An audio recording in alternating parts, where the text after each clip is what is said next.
Guys मुझे इस बात को लेकर आज बहुत शर्मिंदा हूँ कि रो मूवी नहीं आने वाला है। बहुत सारे लोग एक्सपेक्ट कर रहा था। मैंने बोला था इस मुंह से कि हेलो गाइस गिबियावनो आंनि यूट्यूब चैनल बयखौबो खनसे फिनसे बाव बरायफिनबावबाय आरोना माने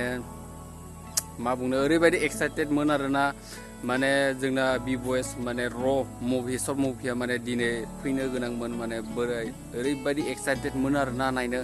स' मा बुंनो एसे माबाफोर प्रब्लेमफोराव माने रिलिज होनो हायासै बा आपल'ड होनो हायासै आरोना बि बयस ब्र'आ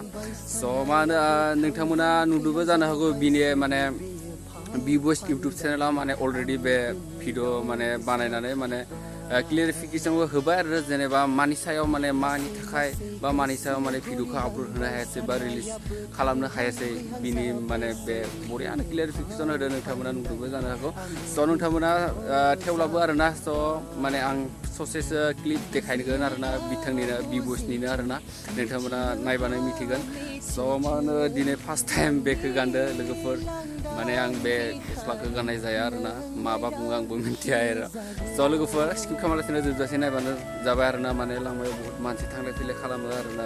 माने नायहरो आरोना आंखौ। गाइस मुझे इस बात को लेकर आज बहुत शर्मिंदा हूँ कि रो मूवी नहीं आने वाला है। बहुत सारे लोग एक्सपेक्ट कर रहा था। मैंने बोला था इस मुंह से कि आने वाला है कुछ अलग, कुछ बवाल, कुछ अलग ही लेवल का एक कंटेंट जो कि बी बॉयज यूट्यूब में अभी तक नहीं आया है, नहीं दिया है बी बॉयज यूट्यूब में कुछ अलग ही लेवल का। बहुत सारे लोग एक्सपेक्ट भी कर रहा था ट्रेलर को देख के कि आने वाला है मवाल, लेकिन अब नहीं आएगा भाई। मैंने इस मुंह से ही कहा था कि आएगा कुछ बबल, आज कहना पड़ रहा है कि इस मुंह से ही नहीं आएगा अब रो कुछ मवाल नहीं आने वाला है। तो इसके एक रीजन शॉर्ट फॉर्म में बताया जाए तो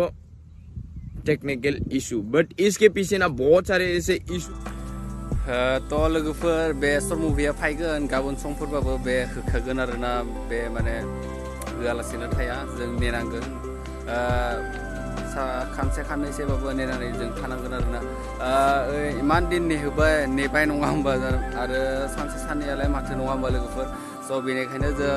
गाबोन समफोरसो नेबाय थानो ओमफ्राय बेथ' आपल'ड होखागोन आरोना आपल'ड होआलासिनो रिलिज होआलासिनो थाया बे सर्ट मुभिखौ माने ओरैबायदि खस्थ' खालामनानै बियो बानायदों ओमफ्राय ओरैबायदि फैसा थांदो आरोना बेयाव ओरैबायदि आरो बिथाङाबो बुंखादो आगोलाव जेरैबायदि भिडिअ खरस खालामदोंमोन आरोना फैसा बिनिख्रुइ बांसिन बे सर्ट मुभि र सर्ट मुभियाव माने बांसिनै माने बिथाङा फैसा खरस खालामदों ओरैबायदि स' जों अरायबो सापर्ट बिथांनिसिम माने जोंनि बर'आव टप नाम्बार 1 बिथाङानो बिनि भिडिअ नायाबालाय जों सोरनिखौ नायनो बिदि आरोना लोगोफोर स' जों सापर्ट खालामखानांगोन नङा होमबा लोगोफोर ओरैबायबो सापर्टखा आरो बांसिनै जेनेबा जों सापर्ट खालामनांगोन आरोना अरायबो एलवेज नङा होमबा लोगोफोर स' बेयावनो दोनथ'नाय जाबाय आरोना आंनि भिडिअआ बेयावनो दोनथ'नोसै ओमफ्राय जुदि मोजां मोनोबा नोंथांमोना लाइक कमेन्ट साबस्क्राइब खालामबानो जाबाय आरो सोरबाफोर गोदानै आंनि भिडिअखौ ससेसो नायफ्लांदोंबा बा आंनि भिडिअखौ माने क्लिक खालामदोंबा आरोना नोंथांमोना अननानै साबस्क्राइब आरो लाइक कमेन्टफोर होनानै गालां bye bye love you all thanks for watching next video लोगो मोनसिगोन।